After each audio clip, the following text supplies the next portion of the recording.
Okay. Oh, I'm bright. Wow. Oh. Wait, I just have to. This is a commercial. Trader Joe's. We'll be back to you in 5 minutes. Trader Joe's has a cold brew that has cardamom and vanilla in it. I'm currently drinking like hot chocolate.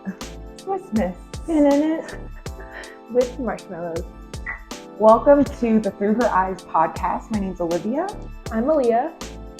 And welcome to the podcast. Today we're going to do another topic in our book that is coming out in a little under 2 months, like a month and a half. I don't know.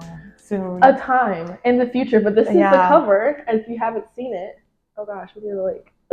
Wait, like beauty people? Yeah, look at my products. Wait. Anyway, you can go look at our page because we've shown the cover multiple times and did a whole reveal. So go look at that. But today we're going to be talking about our career and our calling. Yeah, career and calling is the chapter. So the question for us is, how did you fall into? I've been in my career for a few decades. Yeah, a few 20 plus years. And you are just now kind of working my way into adultness. Your career. How did that happen? Well, I do writing. I'm a writer. My creative writing is my major at college. And writing came a lot earlier than I thought it was looking back, but I was a big reader, loved to read, as you know. Mm-hmm. All the books, you could never bring me anywhere without a book. I brought them to church even. But then slowly I started getting into writing because I loved being able to go into another world in books, like Harry Potter, for example. I loved Harry Potter. I still do. And so being able to go into a different world, I kind of started to dabble with creating my own world. So in 3rd grade, there was an assignment where we had to take a story we read and extend it. We had to write 1 page more than what we read in class after the end. And so I ended up writing like 10, 15 pages of this story. In what grade? 3rd grade, I think. I just remember the teacher that gave us like the assignment. 9 and you wrote? Sure, yeah. I just remember Miss Wetzel. I remember like not being able to write. Miss Wetzel gave me that assignment, and she was a 3rd grade teacher, so that's my only reference. Wetzel and Wayland. Mm-hmm. But that's the only reference to the year. But I wrote like 10, 15 pages and also wrote pages outside of the story of like who had what job and what their background is, and this person like this person. That whole character development at 9, 10 years old. Some of the characters were already in the story, but then I added my own. And yeah, that kind of got buried and I didn't touch it for a while, but that was my first writing, I guess, moment. And then fast forward to middle school is when I found out about the writing contest with my friend. That was just online. And around the same time, I had an idea for the story, which is The Death Call, which is the series that I have, which is the start of my career officially, was writing those books. Right. So the beginning of that first book is in the writing contest that I did. And after submitting my piece for the contest, no one won. It was just a participation thing. But past that, I kept on writing. I wrote all of the first Death Call. And then I got to see it in print, which is so cool with the help of you. I think there's something really magical about physically seeing your product. For sure. Especially if you don't even know it's a product. You don't think it's a product. Right. And I didn't associate myself with other writers. I was just writing. You just did it for fun. Right. It was just in the basement. So I kind of stole her book. Yeah. My brother was like, have you read the book Malia wrote? I don't understand why. I sent it to him of all people. Love him. But why did I send it to him? Lord Ali was like, did you read her book? I was like, what book? Yeah, she wrote a book and, sent it to my brother. And so I was kind of, going over and reading it. So I did a little bit of, without her knowing, just a scan through it as best as I possibly could and do a little bit of editing. A little bit of grammar, but I didn't want to alter it too much because it was a surprise. And so for your birthday, your 13th birthday? It would have had to been because we self-published it officially around that time. So it was like writing at 13. Birthday. Yeah. I found, it was not Amazon, but I just found like a random little tiny publisher online where I could upload her book. I designed a cover and then gave it to you for your birthday. It was so cool. I couldn't process what it was. Because your picture was on the back. Yeah, and I was like, are these my words? Like, it was, my words were tangible, and it held weight. It held literally it held weight. It held value, which was so cool. And then later that day, after you gave it to me, you showed me how I could self-publish it and I could sell it and actually like share my book with other people, which was a crazy thought process. I think what was cool about the timing of it is I was doing my own book. Yeah. And I had launched my book prior, like several years prior, but I did it specifically for an event, for a conference in California. Printed a like low run. I think I printed maybe 50 books or something like that and sold out at this conference.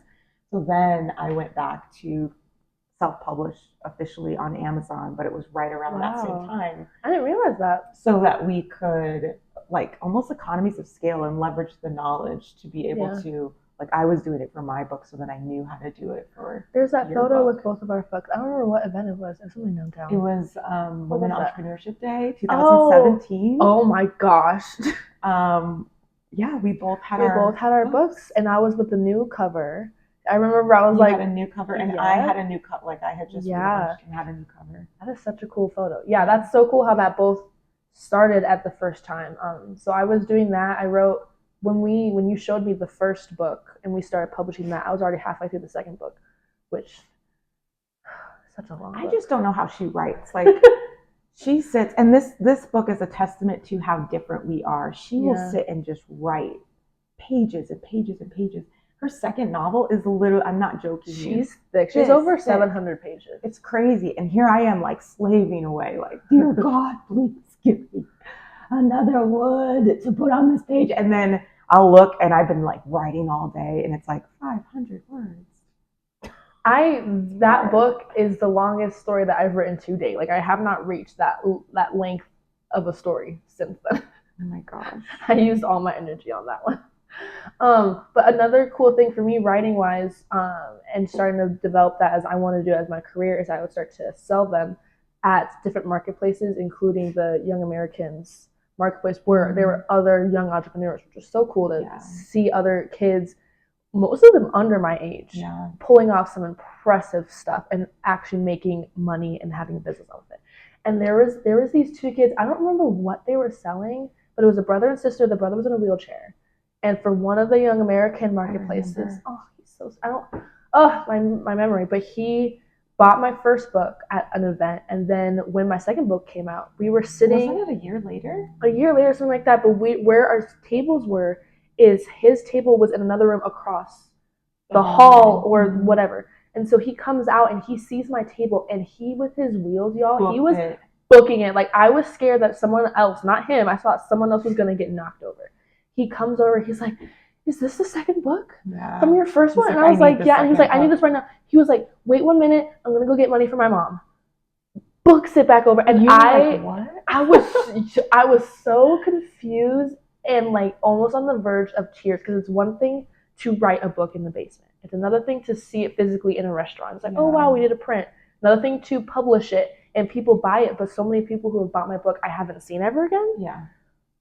But for this boy, to meet a boy who's in the reading group, get the first book, and then like need my second, like that was life changing. I was like, okay, this is something that I clearly love to do, but also like is actually something that people also enjoy of me. I feel like there's this kind of secret to that. When you create something in the pureness of who you are for you and for people like you. Because she wrote it when she was 12, but it's literally a middle school novel about middle schoolers for middle schoolers. Do not read it. If you're over middle. I like not even trying to be humble about it. Please, it's cringy. It's not for adults. I had no reference of writing. It's just cringy. If you have a middle schooler, sure, because they all loved it, but don't. Yeah, and I think, and the thing about this too, you were in middle school for middle schoolers, about middle schoolers. And the way you wrote was like a middle schooler would talk.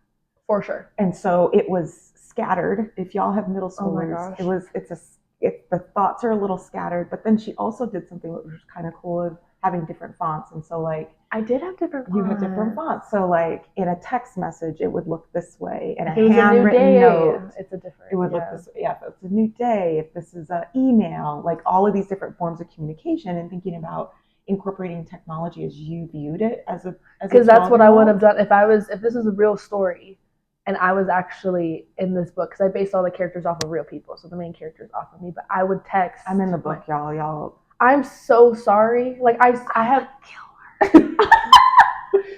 I kill kids. This is a blatant spoiler, but my brothers are in the book. Two of my brothers, and one of them does die in the first book, and I'm pretty sure it's because he did something wrong. But I truly do not remember. Not just like something that bothered me. Gabe just bothered me. Oh, you wrote him in the book and killed him in the book because he pissed you off. Probably. He was already in the book, and then I decided to kill him. That I killed him. Oh my gosh. I do not remember how you all became the spoilers, but I think that's the secret thing. And even as I look at the work that I've done and the products I've created and the book that I write, it's me being me. Yeah. For people like me. Yeah. And that when you're doing that, it just becomes super, super special. So there are literally kids, and I have like parents that I know back in the day who were like, my kid, I keep walking in on them at night and they have a flashlight and they're under their covers, like sneaking this book, and then they're scared and then they can't go to bed. But then they they have to have the second book and then the third book and then the fourth book. And so that is just a testament to you unknowingly almost creating something. And doing what I did, because I would get caught with the flashlight at night. Yeah. But kids were like all over. I was shocked too. I was shocked too, because I truly didn't think that my ideas would get anywhere. And it also had something to do with like my self-esteem and how I viewed myself and having no experience in writing. So if people love Harry Potter and that's a whole thing, why would they, and I love Harry Potter, why would they read someone who just wrote? Because you're a kid. Like, yeah. It's like we trust people who we can relate to, right? Yeah. So not only were the kids like, wow, a kid wrote this, I want to read it. Parents were pushing and encouraging their kids and buying the books. And there were kids who didn't like to read and then started liking reading. Those are the best testimonials you have. Or like, my daughter has never finished a book before. And she finished the second one twice. Thick book.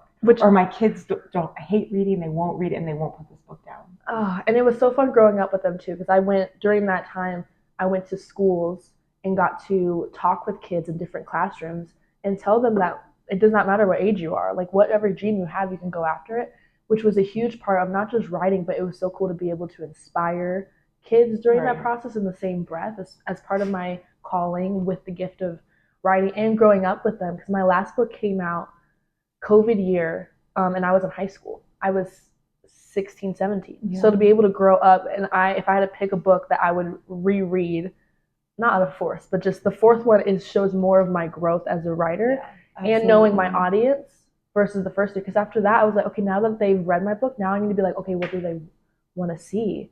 Like, it's now a kind of expectation in a scary but cool way of just like, now that people have read it, I can't just write for me anymore. Like, there's people who want to know what's next and want the story to be fulfilled in some way, which has also been it's a cool burden as a writer. To have people who want more and to have who are literally waiting, like TikTok. When is this? Like, when is the third one? When is the fourth one? Well, the fourth one was a little surprise. Yeah. So now about to graduate. It's been really interesting to see what job I want, but also I learned about inspiring kids, about serving. I love to serve. And so what does my career look like with my gift of writing, but also what God wants me to do with writing, and how can I also inspire other people? How can I serve through my writing? And just all of that meshing together, seeing how he will bring those things together. Well, and also meshing together your major, creative writing, with your minor, business. Yeah, and my minor, biblical studies. And I added those things because being a Christian is part of who I am and wanting to understand that, but also how can I've learned some of my biblical studies classes. I'm like, oh my gosh, like the Bible is a story. Talk about creative writing. Talk about, there's so more mesh than I originally thought when I got to college. And so adding that, and then business, obviously I've learned from you as you helped me with the first 4 books of how much I need to know about business, even on a basic level of how to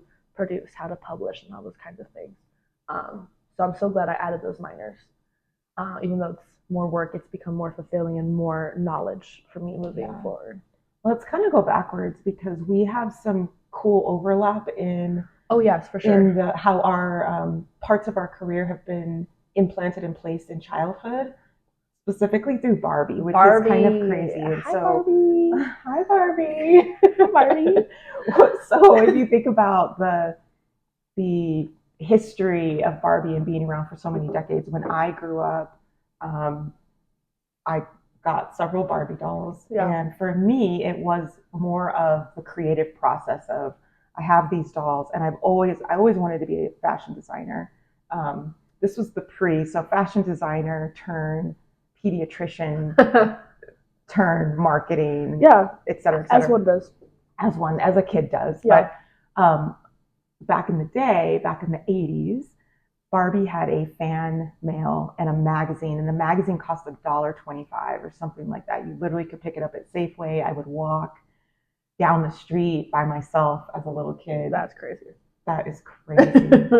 As like a 10-year-old, not 9-year-old, walked to the store. You would never let me do that. I would buy a plant.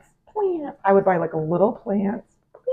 And I would buy a Barbie magazine. And then on the back, there was a P.O. box. So I would sketch out my fashion designs and mail them to Barbie, probably on a weekly basis or every few weeks or so. And then that turned into making clothes for my Barbies, whether I was stapling, gluing, sewing. This all sounds so dangerous at that age. For a tiny kid, I know. And then I'm like, what was going through like my parents' mind? If they're just like, here's more supplies, like just, take them. But what was great was that my mom sewed, and she was making karate gis for my dad's karate company. So we had sewing machines, we had scrap fabric, like anything you can imagine. So I started making things. I was even crocheting. I remember crocheting dresses for my Barbies as well. Wow. So crazy. Thanks, Mom, for teaching me all the cool stuff.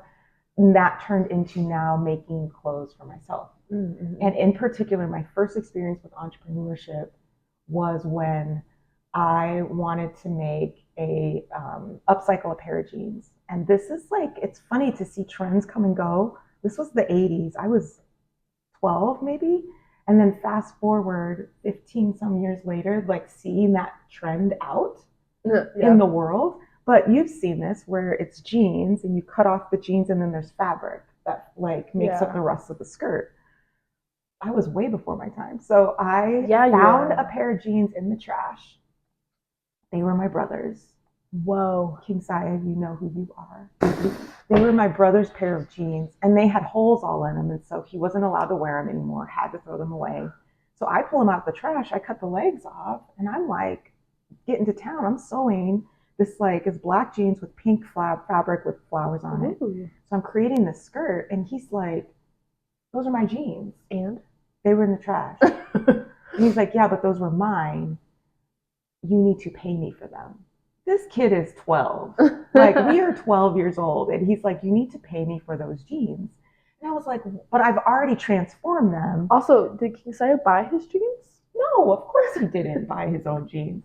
But the negotiation, like, this is, my brother is like the king, no pun intended, of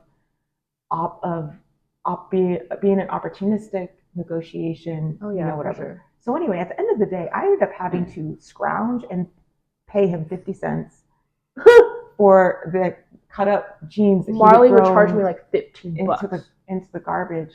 But that was my first experience of, you have a cost of goods, right? You've got your materials that you have to pay for, and you pay them to then create this thing. Then, this is the best part, I took that skirt and I sold it to my sister.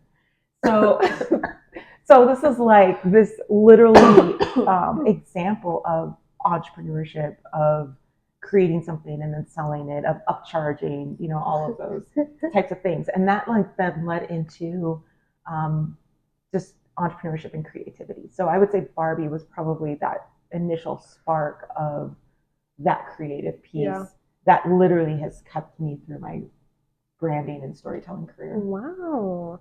And then for me, Barbie was also huge storytelling for me, which I didn't realize how big Barbie was in my journey of writing until we started watching the Barbie documentary. Yeah, the Black Barbie documentary. I had a ton of Barbies. I love Barbies.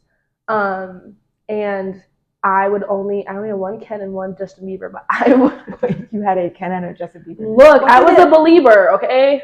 Was it a Bieber? Belieber. Belieber. You were a believer. Get it right. But was it a believer Barbie doll? No, it was a Justin Bieber doll that you gifted me for a birthday. Okay, I just didn't want. I was just trying to figure out, was it actual Barbie Mattel, but it wasn't. It was wasn't. It was just which. Okay, that's fine with me. Yeah. But I would play with these Barbies, and I wouldn't just play with them. Like, y'all, I had full on world plot scenes in my head, and I would play with these Barbies all day. And I would have pages, kind of like the third grade story of this Barbie is dating this Ken at this time, because they all had to share Ken, because there was only Ken and Justin Bieber. This Barbie went to this high school, and there's the Barbies in this house, and just on and on and on. And I would play full-on days out of this one story with these Barbies. And it was so particular. It wasn't just the Barbies went to the coffee shop. It was, no, Kaylee and Tess went to high school, then went to the coffee shop, then went home to their families, and then they went out one night. Like, it was a whole thing. And I was telling my mom. You even had, like, I just remember, because I, like, was looking at some of her pages, and I was like, this is kind of psycho. It's like paper spreadsheets of just facts and detail, character development, backgrounding. But you even had, not psycho, FBI. Let's make it a positive spin, because psycho is crazy. It's like storytelling. It's just Yeah. Stephen King-esque. It's a psycho. That's a good medium. Okay. I remember you even assigning, like, this character is left-handed, this character is right-handed. Oh my gosh, I did. You did. Because I'm left-handed. It's my favorite part of my body. I love being left-handed. And no one in my family is left-handed. Not a single person. We're superior, and yeah, there's that. That's a whole other combo that you can comment about to me about.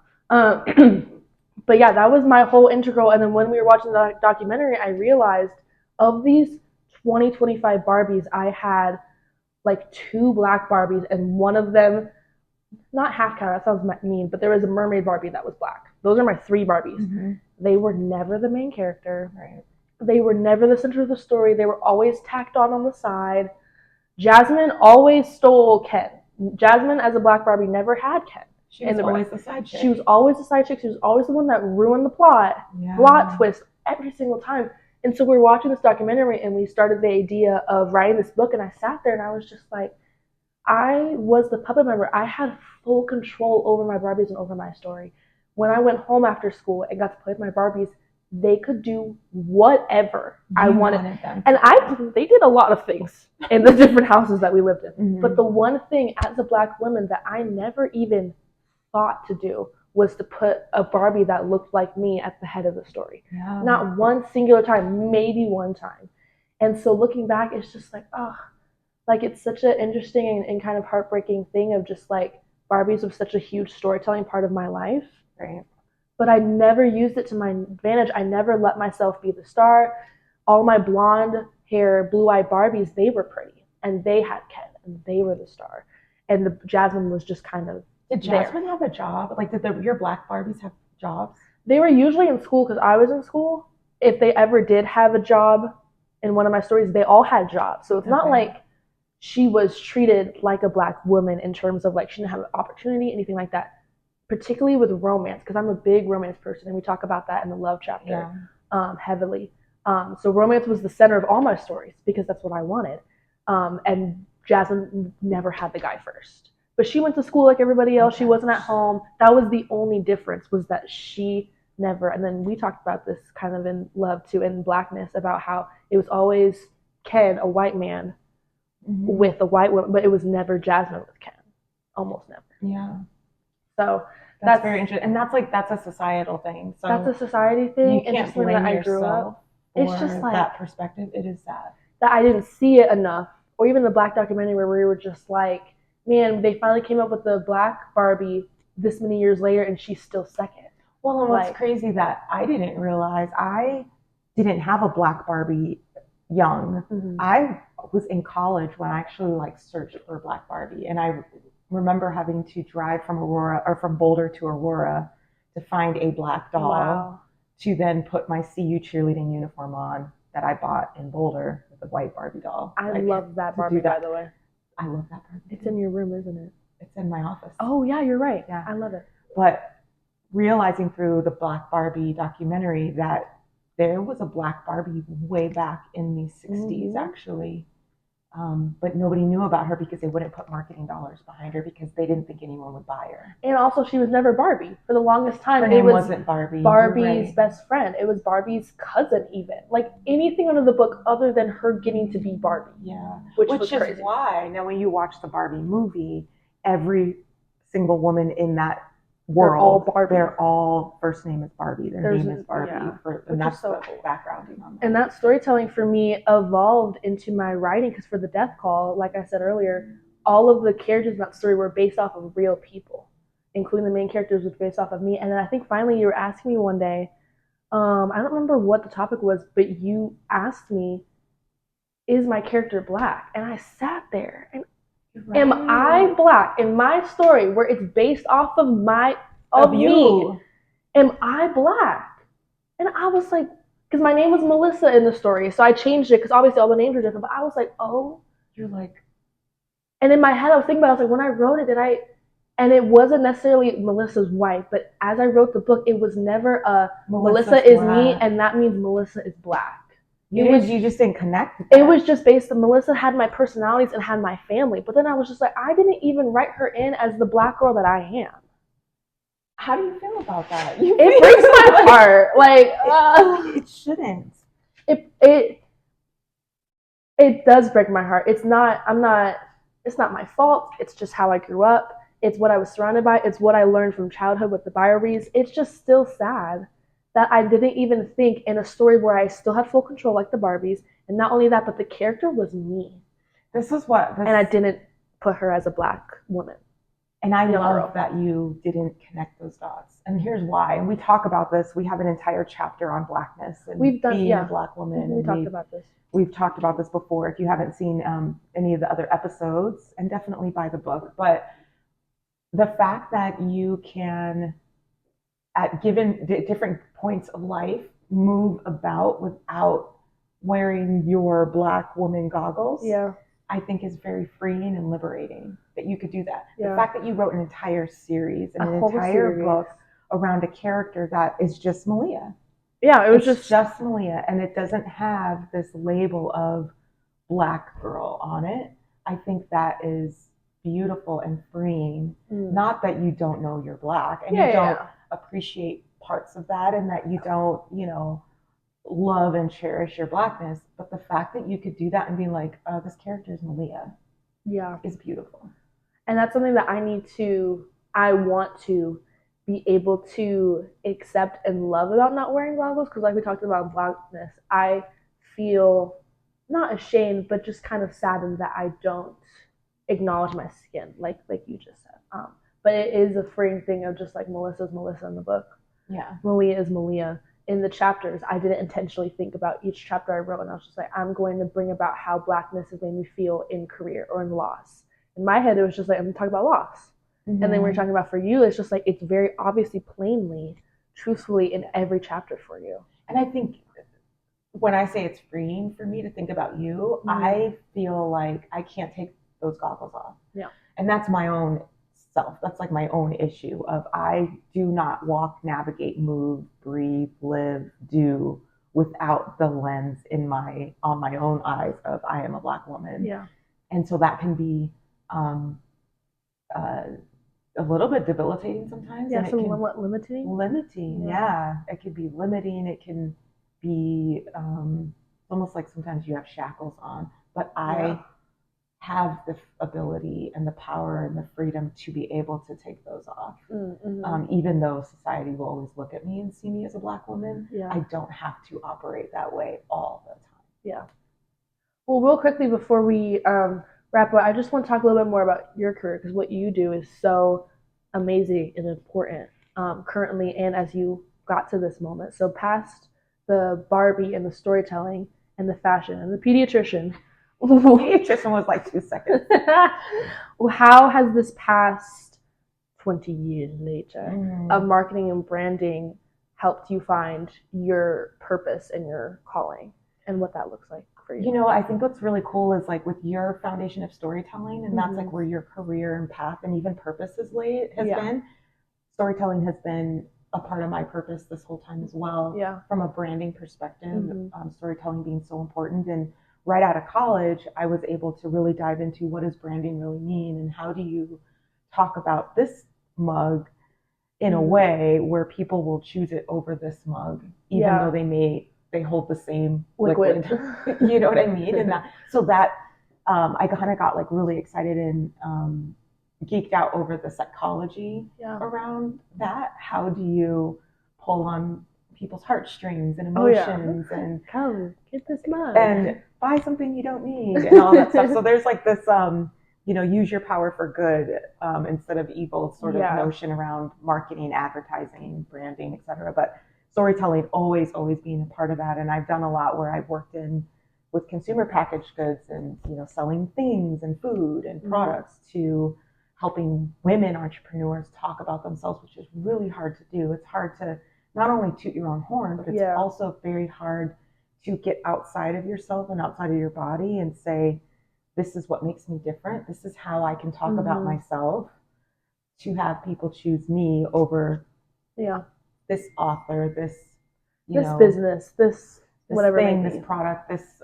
consultant, this whatever service, that might be, book. this service. Yeah, exactly. So it's been a beautiful career in that I've been able to take storytelling for over 20 years and apply it into a ton of different things. Fast forward to now, there was a great moment of grief and loss in 2020 that I think a lot of us experienced in different ways, of me just stepping back, all of us, the country, the world stepping back and saying, am I doing what I am meant to do? Am I adding value to this world? And what do I want to do differently if life is really short? And so I was able to just say, you know what, the agency, the firm that I had myself, my marketing firm, let me do something that had more purpose. And so I lost my father that year. I lost my sister that following year. You were going off to college. And so I really evaluating, what do I want to do for me, for my own joy and happiness. And that was, I wanted to work with a team. I wanted to work in a mission-driven environment. I wanted to be able to be creative and not work for myself anymore. And you really helped inspire and kind of give me permission. I love that phone call. That's one of my favorite stories of us, is you calling me in my dorm. And I was 2 seconds into college. I truly hadn't stepped my foot into college at all. I was still dealing with my roommate. And I was dealing with her being gone. Oh, still going on. But she called me and she was like, I have these 2 job offers and I don't know which one to take. And she talked about one and I was like, okay, that sounds cool. And yada, yada, yada.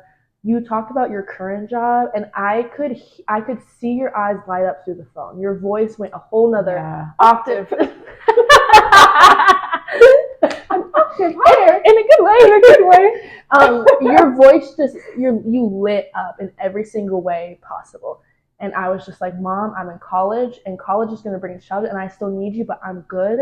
Gabe still needs you, but Gabe's good. You need to take the job that makes you happy. And still, because that job, your current job, had all the things that you wanted. So I'm like, it's okay to be scared, but I was just like, go. Like you said, give you permission. I want to give back for what you've done for me. And I'm telling you to do this for you. That was super, super meaningful. Throughout, since you were born, basically every decision I made was around you, around my kids. And so whether I took a job, left a job, started a business, all of that I felt pressured to do, not by you, but just pressured to be like, look, I need to make this decision because I'm a mom and I have these kids. Like Gabe being sick.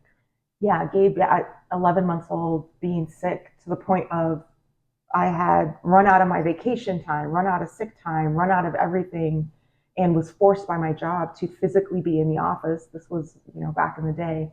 And every time I put him in daycare to go back to work, he would get a cold, he would be back on oxygen. So finally quitting my job because I had to, Mm-hmm. starting a business because I had to. And so for once in my life, I was able to make a decision not because I had to or because I had to put my kids first, but how about put myself first? Yeah, and do what you want to do. And the job that I like, despite everything that you and I have gone through, particularly you the past couple of years, that job has given you so much love and joy and purpose. So to see you be happy at your job, and we call and we talk, and you're talking about how much you love your team and your boss, how much I love your team and your boss because of how they've taken care of you while I've been gone, has been such a cool and inspiration to me to obviously do what you need to do in a time period and do what you need to do to take care of me and Gabe, but also take a step back and be like, no, I'm going to pursue this job because I want to pursue this job, and this job will make me happy, for me knowing in the future of making decisions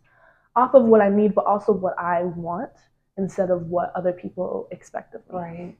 There was in taking that job, there was a big part of me that mourned me being an entrepreneur and feeling like I am letting women down and letting people down that I have guided and consulted and taught and mentored in entrepreneurship, for me to now be like, I'm going to go back to a job. Yeah. And that was hard for me to grapple with. And I was worried about what people would think, sadly. But then I got to a place, and it took a lot of conversations with some really amazing women for me to come to this notion that I am dynamic. We as individuals are dynamic. And who's to say that me taking a job with a nonprofit means I'm no longer an entrepreneur, or means that I have to put that part of me away? Why can't I be both? Or you can't work with women or inspire women. And it's like I had to literally think of like the Beyoncés of the world, or like literally think of Beyonce. Like Beyonce is a singer, but she's also an actor, an author. She's a mom. Like and then you have all of these artists who are now like creative directors for these big brands. Like, it's like, why do we put ourselves in a box? And so I literally had to work through a lot of that. And it took a minute to be like, Olivia, you are still Olivia. You are still the entrepreneur at heart. You are still, that woman who started her first company at 13. Like, you are still that. And you have this piece of it. But because I am all of that, it makes me stepping into this role even more magical, and I have more to offer. And it equips you for that role. Everything that you do in your life prepares you in a way you would expect or not expect for the next career, for that next season, for the next step. So all those past moments, all those past careers makes you the Olivia who is in this job and is doing so well at it. So wise. I got it from you. You're so wise. Let's close with this question for you all to think about and for us to think about. Yeah, for sure. In career, in calling, really taking time out to pray and seek God of, what has He called you to do. A lot of times our calling is not our gifts. Sometimes we could be really good at things. I'm good at a lot of things. Yeah, you are. But that doesn't mean we have to do those. And that doesn't also mean that God is calling us to do those things in this moment. So what is your calling? But this is cliche, because I see this all the time, the saying, what would you do if you knew you couldn't fail? So good. But really, seriously, what would you do if you knew you couldn't fail? If you knew it would exist, if you knew it would be successful, if you knew it would work out, if you knew it would launch, if that people would buy it, that you could do it, what would that thing be? That's so cool. And if you would like to, please share in the comments your answer to that question. We would love to hear from you and hear your thoughts on all things career and college. So please subscribe. Please smash that subscribe. And share with your people. Tell your pookies. And we will see you next week for our next topic on our podcast. Bye. Hold space. Lock it in. Okay. Yeah. Why did you do that? What? Why can't we just put it right I don't want to hold it.